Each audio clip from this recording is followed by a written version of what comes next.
Hello friends, तो आज हम डिस्कस करेंगे पास्ट परफेक्ट टेंस। मुझे ऐसा लगता है कि बाकी के टेंसेस पास्ट परफेक्ट टेंस की अपेक्षा समझने आसान है, क्योंकि पास्ट परफेक्ट टेंस को आप सिर्फ एक लाइन में नहीं समझ सकते हैं कि पास्ट परफेक्ट टेंस ऐसी सिचुएशन में यूज़ होता है। तो आज हम समझेंगे कि पास्ट परफेक्ट टेंस को किस सिचुएशन में यूज़ करते हैं। यकीन मानिए, जैसा आपने पढ़ा है ये वैसा टेंस बिल्कुल नहीं है। इसी वजह से कई बार बच्चे, students past perfect, past indefinite में कंफ्यूज रहते हैं और उनको चुका था, चुकी थी, पता नहीं किन किन हिंदी शब्दों से समझते हैं। ऐसा बिल्कुल नहीं है। सो आज हम पास्ट परफेक्ट टेंस की एक्चुअल सिचुएशन समझेंगे कि किस सिचुएशन में, कैसे सेंटेंसेस में हम पास्ट परफेक्ट टेंस को समझ सकते हैं और उन्हें इंग्लिश में ट्रांसलेट कर सकते हैं, ताकि आप स्पोकन इंग्लिश में इन कॉन्फिडेंस के साथ यूज़ कर पाएँ। तो बिना देरी की आज हम समझेंगे past perfect tense. Past perfect tense. सबसे पहले हमें समझना पड़ेगा कि पास्ट परफेक्ट टेंस, देखिए बाकी के टेंसेस हमने क्या करते थे, अभी तक आपने पिछले वीडियो में देखा होगा कि हम टेंसेस से उसके नाम से डेफिनेशन निकाल लेते थे। इससे भी हम निकाल सकते हैं, बट वो इनकम्प्लीट डेफिनेशन, इनकम्प्लीट उसका मीनिंग होगा।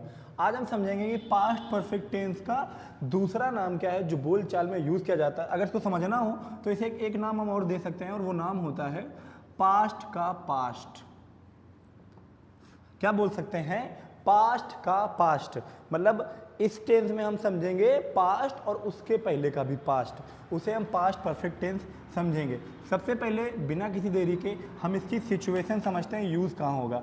मान लीजिए यह समय है, it is a time line, और हम यहाँ खड़े हैं, वी आर इन प्रेजेंट, हम यहाँ प्रेजेंट में खड़े हैं, और कोई घटना थी जो मान लीजिए कि 2 तारीख को हुई, और मान लीजिए 2 बजे हुई, कोई घटना हुई, वो 2 बजे हुई, और एक घटना उससे पहले मान लीजिए 1:30 बजे हुई।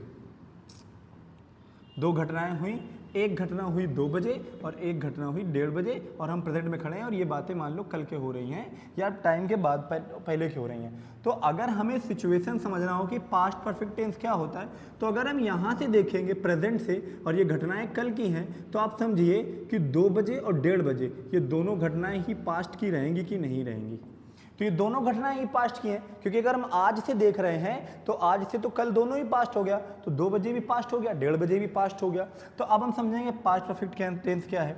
तो जब हम यहाँ से देखते हैं इधर से, तो ये जो पहला वाला घटना है, जो पहली घटना है, जो नई घटना हम मान सकते हैं, ये घटना होती है, इस घटना को हम बना सकते हैं किससे? पास्ट इंडेफिनिट से बना सकते हैं।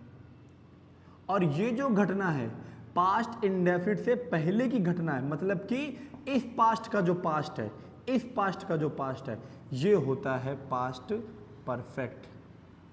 ये होता है पास्ट परफेक्ट। देखिए एक बार फिर समझिए, अगर हम प्रेजेंट से देखेंगे, अगर हम अभी वर्तमान से देखेंगे, तो जो घटना पास्ट में हुई वो पास्ट इंडेफिनिट होती है, और जो घटना उस पास्ट इंडेफिनिट की घटना से पहले हुई है वो घटना होती है पास्ट परफेक्ट।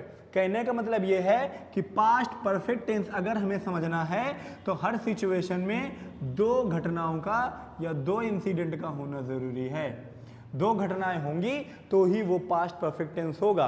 अब अगर मान लीजिए पास्ट में एक ही घटना हुई है, मैंने बोला मैं गया था, तो क्या आप बोल देंगे पास्ट परफेक्ट टेंस है? नहीं। अगर पास्ट में सिर्फ एक ही घटना हुई है और टाइम का कोई रेफरेंस नहीं, बस पास्ट में घटना हुई, कभी भी हुई थी, तो चाहे वो 10 साल पहले की घटना हो, 50 साल पहले की घटना हो, 100 साल पहले की घटना हो, वो पास्ट इंडेफिनिट से ही बनेगी अगर सिर्फ एक घटना हुई है। अगर हमें पास्ट परफेक्ट टेंस को समझना है तो हमारे पास पास्ट को लेकर के एक रेफरेंस होना चाहिए। कहने का मतलब ये है कि कम से कम एक घटना और होनी चाहिए जो हमको ये बता पाए कि उस पास्ट परफेक्ट वाली घटना से पहले भी एक घटना, उसके बाद एक घटना हुई। एक एग्जांपल देता हूं, जैसे मैंने बोला मैं दिल्ली गया था, मैं दिल्ली गया था या मैं दिल्ली चला गया था, तो आप में से बहुत से लोगों को लगेगा कि पास्ट परफेक्ट टेंस है। नहीं, मैं दिल्ली चला गया था, मैं दिल्ली गया था, ये दोनों ही टेंस पास्ट इंडेफिनिट के हैं। अब अगर हमें पास्ट परफेक्ट इसको बनाना है तो हमें क्या बोलना पड़ेगा? हमें कोई रेफरेंस, कोई एक घटना और ऐड करनी पड़ेगी, और वो कैसे होगा?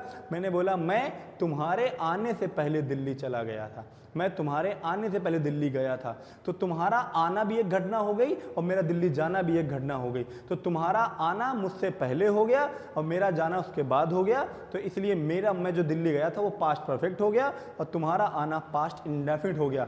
सीधी सी बात समझ लीजिए, कि अगर हम पास्ट परफेक्ट की बात करेंगे तो we need to have 2 incident at least, 2 घटनाएं होनी ही चाहिए या कोई एक ऐसा रेफरेंस होना चाहिए जिससे ये चीज़ क्लियर हो जाए कि हाँ ये घटना पहले की है और इसके बाद भी पास्ट में कुछ हुआ है।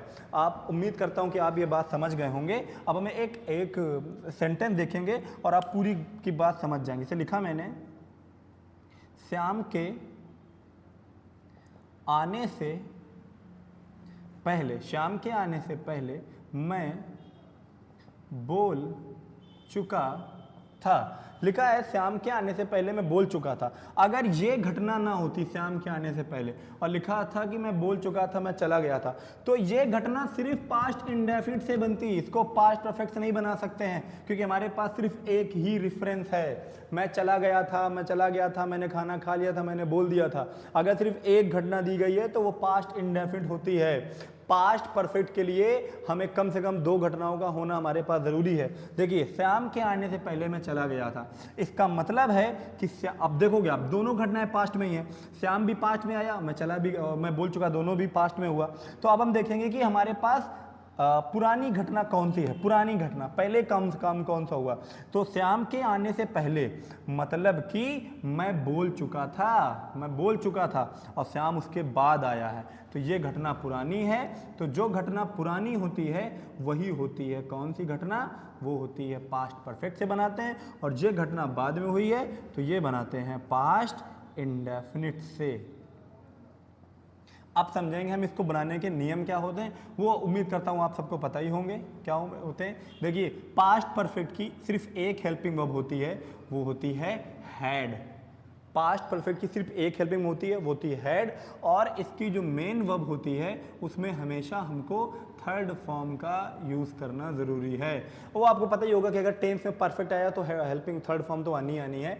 तो हेल्पिंग वर्ब हो गई आपकी हैड और मेन वर्ब हो गई आपकी थर्ड फॉर्म। और इधर भी क्योंकि अब हमें ये बनाना पड़ेगा तो एक बार इसका भी रिवाइज कर लेते हैं। तो पास्ट इंडेफिनिट की सिर्फ एक ही पहचान आपको याद रखनी है कि इसमें सेकेंड फॉर्म का यूज़ करते हैं, सेकेंड फॉर्म। और अगर नेगेटिव या इंट्रोगेटिव है तो डिड का यूज़ करते हैं। ये होता है पास्ट इंडेफिनिट। अब अगर हम इस सेंटेंस को, इस घटना को बनाएंगे तो सेंटेंस बनेगा कैसे वो हम जान लेते हैं। याद रखेंगे, पुरानी घटना, ये मैं लिख देता हूं कहीं पर, पुरानी घटना हमेशा किससे बनती है, पास्ट परफेक्ट से। और नई घटना हमेशा बनेगी पास्ट इंडेफिनिट से। चलिए देखेंगे, जैसे लिखा है श्याम के आने से पहले, एक बार मैं क्या करता हूँ बोर्ड साफ कर लेता हूँ, दोबारा से समझा देता हूँ। पास्ट परफेक्ट की अगर हम बात करें तो पास्ट परफेक्ट में क्या होगा, आपकी जो हेल्पिंग वर्ब होगी वो हैड हो जाएगी, जो मेन वर्ब होगी वो हो जाएगी थर्ड फॉर्म। और वैसे ही अगर हम पास्ट इंडेफिनिट की बात करें, पास्ट इंडेफिनिट की, तो हमारे पास जो हेल्पिंग वर्ब होती है वो डिड होती है, लेकिन पॉजिटिव में हम सेकेंड फॉर्म का यूज़ करते हैं। और जो मेन वर्ब होती है वहाँ पर वर्ब की फर्स्ट फॉर्म लगाते हैं, वरना सेकेंड फॉर्म ही यूज़ कर लेते हैं। ये हो गया पास्ट इंडेफिनिट, ये हो गया पास्ट परफेक्ट। आपको बस एक चीज़ ध्यान रखनी है, जैसे मैंने बताया कि 2 घटनाएं चाहिए, तो जो पुरानी घटना होगी वो बनेगी पास्ट परफेक्ट से, पुरानी घटना बनेगी पास्ट परफेक्ट से। और यहाँ लिख देता हूँ नई घटना, तो नई घटना बनेगी ये पास्ट इंडेफिनिट से। अब हम एक एग्जांपल देखेंगे, क्या एग्जांपल है कि श्याम के आने से पहले मैं बोल चुका था। तो पुरानी घटना पहले बनाएंगे, मैं बोल चुका था, ये पुरानी घटना है तो इससे बनेगी पास्ट परफेक्ट से। तो मैं आई लगा देंगे, हेल्पिंग वर्ब क्या लगा देंगे, हैड, और थर्ड फॉर्म लगती है तो स्पीक की थर्ड फॉर्म हो जाती है स्पोकन। आई हैड स्पोकन, क्योंकि लिखा है पहले तो हमें बिफोर ऐड करना पड़ेगा as a conjunction, I had spoken before. फिर क्या लिखा है, श्याम के आने से पहले, ये घटना बाद में हुई है मतलब नई घटना, इसको बनाएंगे पास्ट इंडेफिनिट से।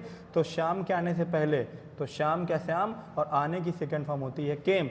आई had spoken before Shyam came. अगर आपको ट्रिक याद रखिए कि बिफोर के पहले पास्ट परफेक्ट आता है और बिफोर के बाद पास्ट इंडेफिनिट आता है। एक एग्जांपल हम आफ्टर का भी देख लेते हैं, जैसे लिखा मैंने, राजा के जाने के बाद मैं चला गया था। राजा के जाने के बाद मैं चला गया था। अब क्योंकि ये बाद वाला सेंटेंस है, देखिए देखेंगे वही नियम वही लगेंगे, पुरानी घटना नई घटना। अब हम देखेंगे इसमें से पुरानी घटना कौन सी है, राजा के जाने के बाद मैं चला गया था, मतलब राजा मुझसे पहले गया। तो ये हो गई है पास्ट परफेक्ट वाली घटना और ये हो गई है पास्ट इंडेफिनिट वाली घटना। तो अब हम बनाएंगे इसको, सबसे पहले ये बनाएंगे हम नई घटना बनाइए। मैं चला गया था तो क्या बनेगा, नई घटना बनती पास्ट इंडेफिनिट से आई वेंट, फिर क्या लगा देंगे आपका आफ्टर, और आफ्टर के बाद राजा के जाने के बाद तो क्या लगा देंगे, राजा हैड गॉन, ये बन गया। अब आपके मन में डाउट ये आ रहा होगा कि सर आपने यहाँ बना दी पुरानी घटना पहले और यहाँ बना दी पुरानी घटना बाद में। ऐसा इसलिए हुआ है क्योंकि हमें बिफोर और आफ्टर यूज़ करना है ना, तो आफ्टर के बाद ही हम बना सकते हैं पुरानी घटना, और यहाँ पर बिफोर के बाद ही लगा सकते हैं नई घटना। तो इन आफ्टर बिफोर के चक्कर में हमको ये आगे पीछे करना पड़ा, ये सेम नहीं होता है। मतलब अगर बिफोर वाला सेंटेंस है तो पुरानी घटना पहले आएगी, अगर आफ्टर वाला सेंटेंस है तो नई घटना पहले आएगी। तो उम्मीद करता हूँ ये थोड़ा टिपिकल सेंटेंस आपको समझ में आ गया होगा। अगर आप इनकी प्रैक्टिस करेंगे तो आप अच्छे समझ पाएंगे। बस ये चीज़ ध्यान रखनी है कि पास्ट परफेक्ट टेंस में हमेशा दो इंसिडेंट होते हैं। इसका नाम पास्ट का पास्ट होता है क्योंकि ये पास्ट के भी पहले की बात करता है, और इसमें जो नई घटना पुरानी घटना होती है वो पास्ट परफेक्ट से बनाते हैं, और जो नई घटना होती है वो पास्ट से बनाते हैं।